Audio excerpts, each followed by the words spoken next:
अच्छा, ये है क्वेश्चन नंबर 5। प्रश्नावली है 2.3, चैप्टर है बहुपद, क्लास 9th और बुक है NCERT। क्वेश्चन 5 है। क्वेश्चन 5 में हमें पूछा है कि गुणनखंड ज्ञात कीजिए। अब देखिए गुणनखंड ज्ञात करना है हमको, और इसमें हमें 3 घात का क्या है, एक बहुपद दे रखा है।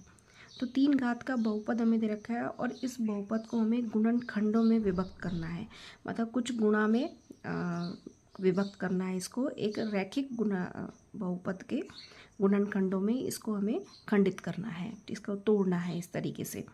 ठीक है, अब देखिए इसको कैसे सॉल्व करना है।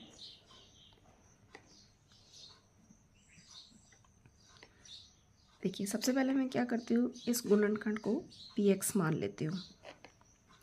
x की घात 3, 13 x² प्लस 32x प्लस 20। ठीक है, अब देखिए 3 घात का जो बहुपद होता है, हाँ जी, ये हमें 3 घात का बहुपद दे रखा है और सबसे पहले मैंने इसको क्या माना है, px मान लिया है। ठीक है, अब इस बहुपद का क्या करेंगे, हम अचर पद देखेंगे। अचर पद से मतलब होता है कि जिसमें कोई भी x का गुणा नहीं हो, जिसमें कोई भी x का पद नहीं हो, उसको हम अचर पद बोलते हैं। ठीक है, तो सबसे पहले हम अचर पद लेंगे। अचर पद है हमारे पास प्लस 20। ठीक है, अब इसके गुणनखंड हम गुणनखंड निकालेंगे। ठीक है, गुणनखंड का मतलब है कि वो संख्या है जिसका 20 में पूरा पूरा भाग चला जाए। तो वो संख्याएं अपने पास आएंगी +-1, आपको चिन्ह सहित लेना है, +-2, +-4, +-5 और +-10 और +-20। ठीक है, ये सारे गुणनखंड हैं, ये इसके गुणनखंड हैं जिनको यदि हम 20 में 20 इन संख्याओं से यदि हम 20 को भाग करें तो कोई भी शेषफल नहीं बचेगा, पूरा पूरा भाग चला जाएगा। ठीक है, ये 20 के गुणनखंड हो गए। अब इन गुणनखंडों में से क्या है, एक एक को हमें उठाना है और इस बहुपद में रखना है। तो बहुपद में रखने पर जो अगर यदि 0 आ जाता है, जैसे +1 हमने रखा तो 0 आ जाता है, तो वो उसका क्या होगा, एक शून्यक मिल जाएगा हमें। ठीक है, तो देखिए सबसे पहले मैं क्या करती हूँ कि x की जगह मैं रखती हूँ +1। ठीक है, देखिए x बराबर 1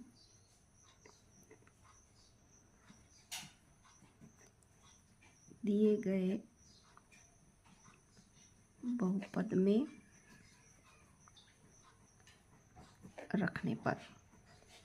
ठीक है, तो देखिए बहुपद में मैं जहाँ जहाँ x दे रखा है वहाँ 1 रखूँगी इस बहुपद में। तो 1 की घात 3, 13, 1 की घात 2, 32, 1 और +20। ठीक है, अब देखिए इसको यदि मैं सरल करती हूँ तो 0, इसका 0 नहीं आएगा। ये देखिए 1 आएगा, 13 आएगा, 32 आएगा और 20 आएगा। ठीक है, इन सबको जब मैं प्लस करती हूँ तो ये आएगा, देखिए इन सबको मैं प्लस करती हूँ तो ये आएगा 3 और 1 4, 4 और 2 6, 2 और 3 5, 5 और 1 6। ठीक है, अब देखिए ये ≠0 आ रहा है, तो इसका मतलब ये इसका दिए गए बहुपद का एक शून्यक नहीं है। ठीक है, क्योंकि इसको रखने पर हमें शून्य नहीं मिल रहा है।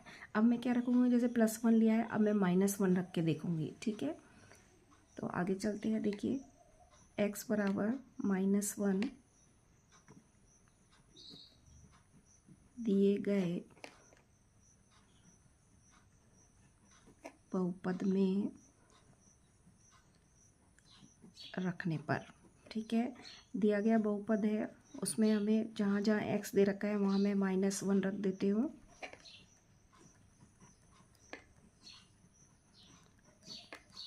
+20। अब देखिए इसको मैं सरल करती हूँ।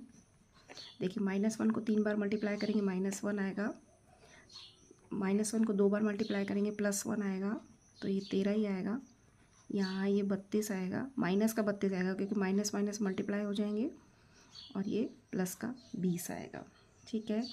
अब देखिए माइनस माइनस को मैं प्लस कर लेती हूँ, 32 और एक ये आता है 33, और यहाँ भी जब हम इसको और इसको प्लस करेंगे तो ये आएगा 33, ठीक है।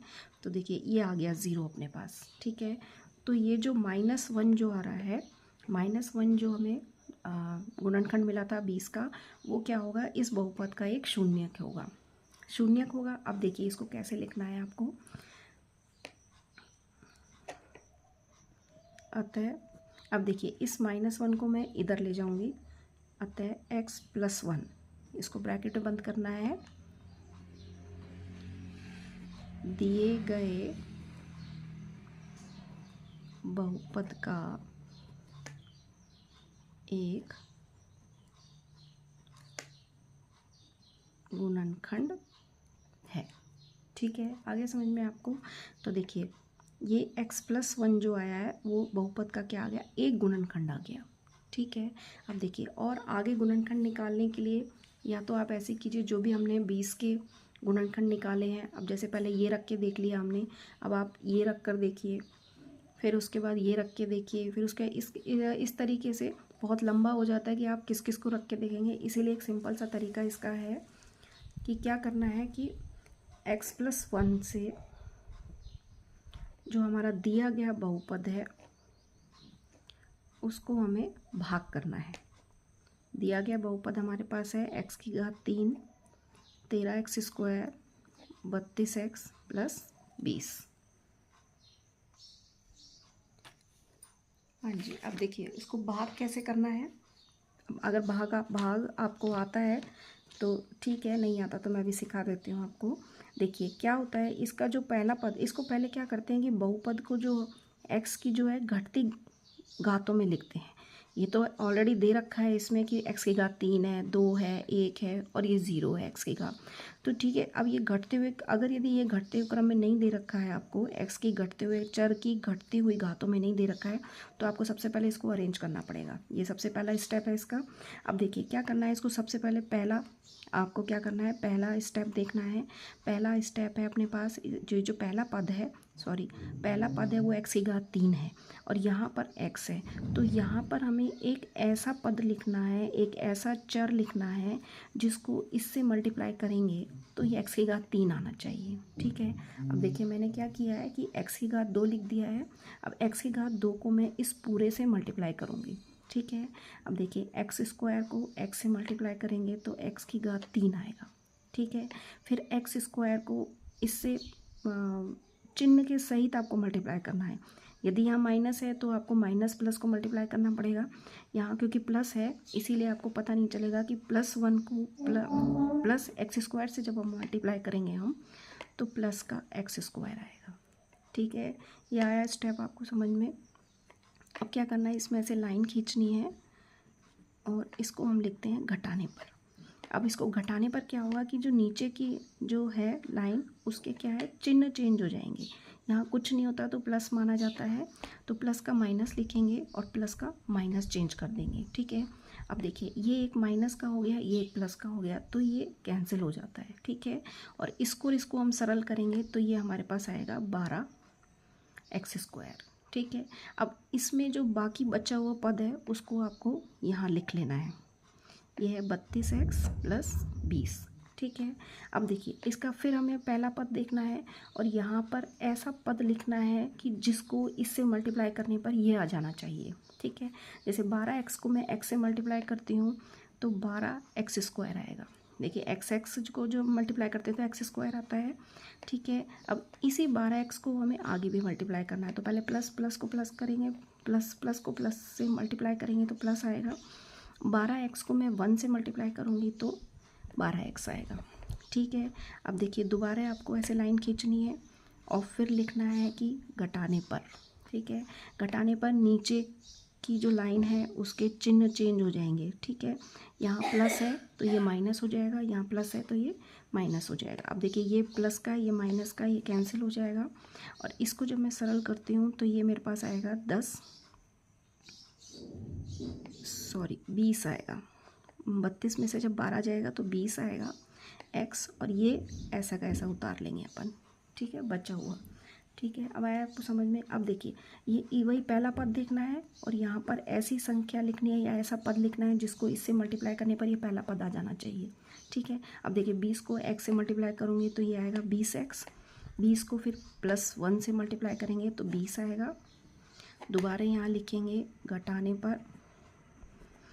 पर क्या होगा, नीचे के जो चिन्ह है वो चेंज हो जाएंगे। यहाँ देखिए कुछ नहीं तो प्लस मानते हैं अपन, तो प्लस का माइनस मानेंगे और माइनस चेंज कर देंगे और प्लस का माइनस चेंज कर देंगे। ठीक है, अब देखिए ये प्लस का ये माइनस का ये कैंसिल हो जाएगा, ये भी प्लस का ये माइनस का ये कैंसिल हो जाएगा, तो नीचे कुछ नहीं बचेगा। ठीक है, अब देखिए इस तरीके से आपको भाग देना है और भाग में क्या आता है, ये और ये। ठीक है, ये शेषफल आता है। अब देखिए इसको कैसे लिखना है, इसको आपको लिखना है x+1, तो एक गुणनखंड आया था और इसको भाग देने पर हमारे पास आया था x⁻2 12x + 20। इसको इसके गुणा में लिख देना है। ठीक है, अब देखिए ये देखिए इसको और इसको गुणा में लिख देना है, ये देखिए। ठीक है, अब देखिए अब क्या करना है, ये हमारा 2 घात का बहुपद आ गया। 2 घात के बहुपद को हमने गुणनखंड करना सीखा है अपन ने पिछले प्रश्न में, तो मैं इसको यहाँ पे डायरेक्ट ही करूँगी। देखिए 12x को मैं लिखूँगी 2x + 10x + 20। ठीक है, देखिए 12x को मैंने मध्य पद को विभक्त कर दिया है 2x + 10x में। 2x और प्लस 10x को हम जब सरल करेंगे तो 12x ही आएगा। इस 2x को और 10x को जब मैं मल्टीप्लाई करती हूँ तो ये हमारे पास आता है 20x², जो कि हमारे पहले पद और अंतिम पद का गुणा होगा। तो इस तरीके से आपको मध्य पद विभक्त करना है, वो हमने पिछले क्वेश्चन में सीखा है। ठीक है, अब यहाँ पर मैं इसके 2 के जोड़े बना लेती हूँ। ये x+1 हमारा ऐसे ही चलेगा। इस जोड़े में से x कॉमन आ रहा है और अंदर बचेगा x+2। ठीक है, ये देखिए अब इस जोड़े में से मैं क्या करूँगी, 10 कॉमन लूँगी, क्योंकि दोनों में से 10 कॉमन आ रहा है, तो अंदर बचेगा x+2। ठीक है, अब देखिए ये x+1 ऐसे का ऐसा चलेगा। अच्छा ये देखिए ये x+2 इस पूरे टर्म में, इस पूरे पद में जो क्या है, मैं इसको और इसको कॉमन ले लेती हूँ, तो ये x+2 आएगा और इसका और इसका प्लस ले लूँगी तो ये आएगा x+10। ठीक है, देखिए अब ये 3 पदों का गुणनखंड आ गया। 3 पदों का गुणनखंड आ गया, हमें 3 घात का बहुपद दे रखा था और 3 पदों का हमें गुणनखंड मिल गया है।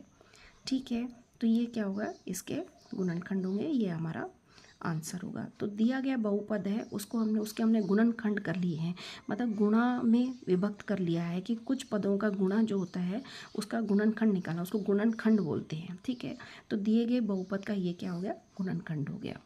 ठीक है, इसका एक शॉर्ट मेथड भी है जिसका मैंने शॉर्ट वीडियो डाल रखा है, आप उसमें से जाके चेक कर सकते हैं। ठीक है, ओके, थैंक यू।